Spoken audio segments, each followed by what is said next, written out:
Hello and welcome to Tales from the Broomstick. I'm your hostess, Rebecca. I suppose I should have made this my pilot episode, but I had this incredible urge to talk about my grandfather and share his stories, and I honestly couldn't decide if we wanted to do a blog or a podcast, so I figured, hey, let's do a podcast. However, today we're going to talk about witchcraft, and we'll explore a few types of witches, the sabbats, and some basics to help you get started on your own journey. So let me start by sharing a bit about myself. I wasn't lucky enough to have a witchy grandmother guiding me. I was raised Roman Catholic until I was about 12. Then my family converted to Jehovah's Witnesses. By the time I turned 18, I left the Witnesses and had become agnostic, meaning that I didn't believe in God unless there was proof. That's what that is. It wasn't exactly hardcore atheist, but that's where that was. And I'd always been fascinated by witchcraft, but I grew up hearing the misconception that it was devil worship. Like, when I was a kid, my mom wouldn't even let me have, remember in the 90s when everything was like suns and moons? My mother swore to God that was witchcraft. It was to having, because I remember there was like this pair of earrings when I was a kid, and I've gotten way off track. But anyway, pair of earrings when I was a kid. One was a sun, like the face and the ray sticking out, and the other one was a moon. And, with the face and the nose, but it was a crescent moon. My mom swore only witches wore stuff like that. So, I was not allowed to have it. 35 years later, I wear it. Wonder why.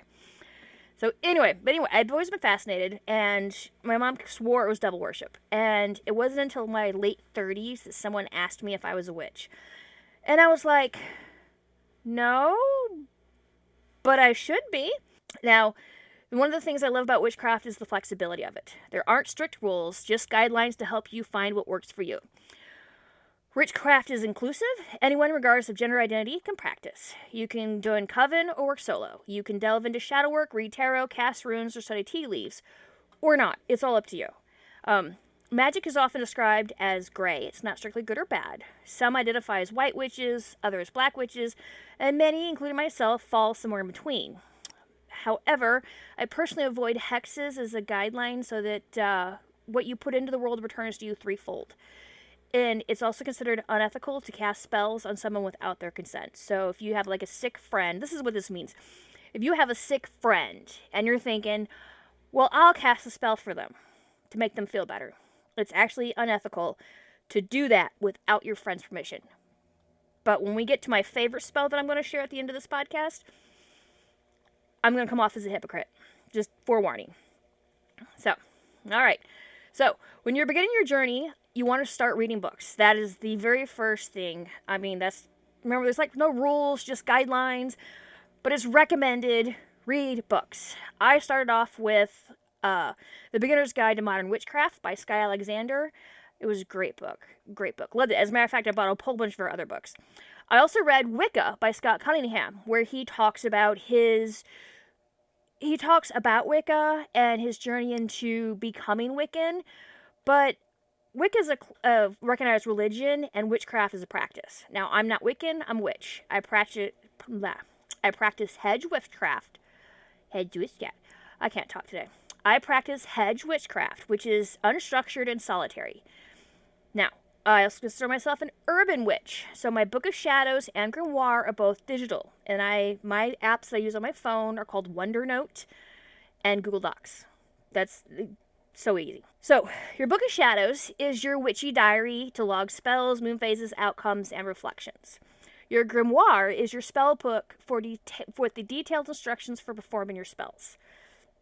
Neither needs to be fancy. Like I said, mine are apps on my phone, but if you just want to use a simple notebook, that works too. If you want to go ahead and spend a few dollars and get the really cool leather-bound notebook, you can do that too, but I chose not to.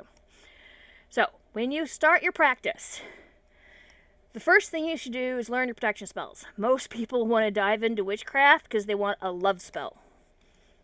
We'll get to love spells later. You start with protection spells. These shield you from negative energy and help cleanse your tools, home, and self.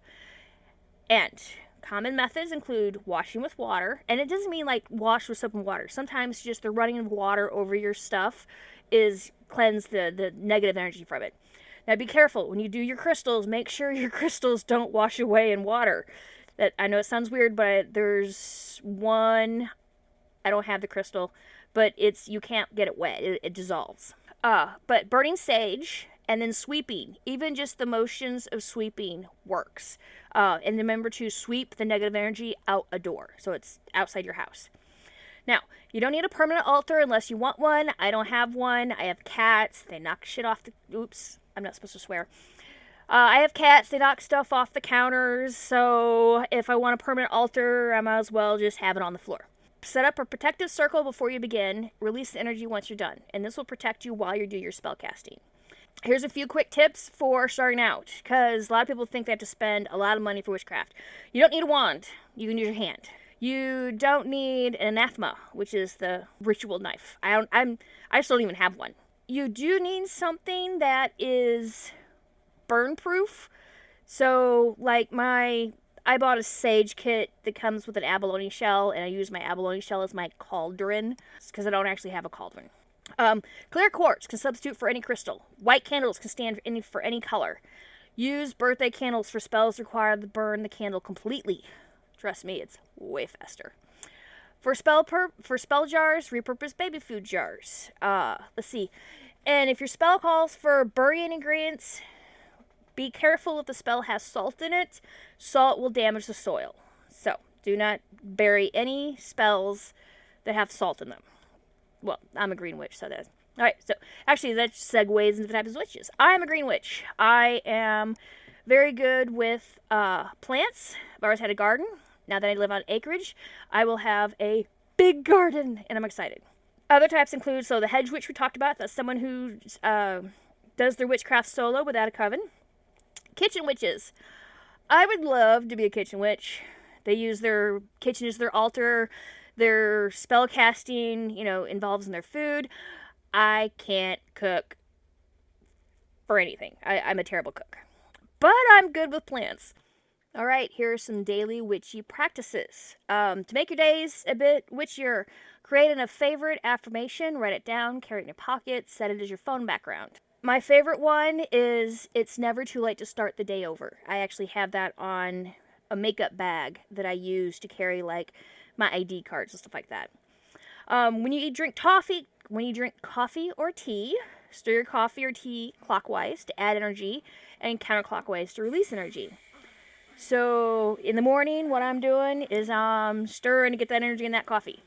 And then in the evening, swirling that wine to release it. Witchcraft is about a tent. It is about manifesting your desires. For skeptics, consider this example.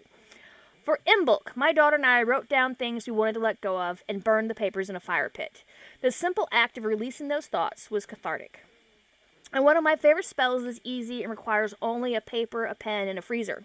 If someone is bothering you, write their name on a piece of paper and freeze it. This cools them off, or at least makes you feel better. Remember I said that I was going to be a hypocrite for not doing spells? This really isn't a spell against another person. It's really a spell to make you feel better, is what it is. So, alright, Sabbats. Witches celebrate 8 Sabbats throughout the year, known as the Wheel of the Year. You have Samhain, Yule, Imbolc, Ostara, Beltane, Litha, Lammas, and Mabon. Samhain marks the start of the witch's year, and you may think I'm mispronouncing it.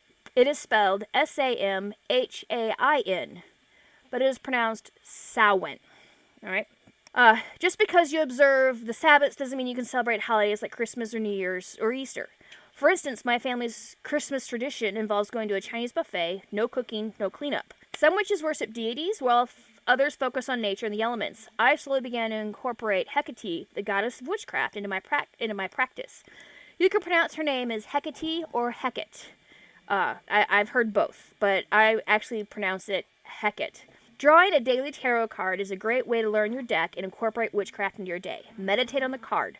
Log your reflections into the Book of Shadows and revisit them at the end of the day.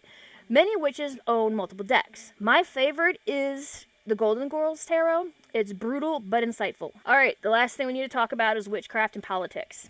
Witchcraft has always been political.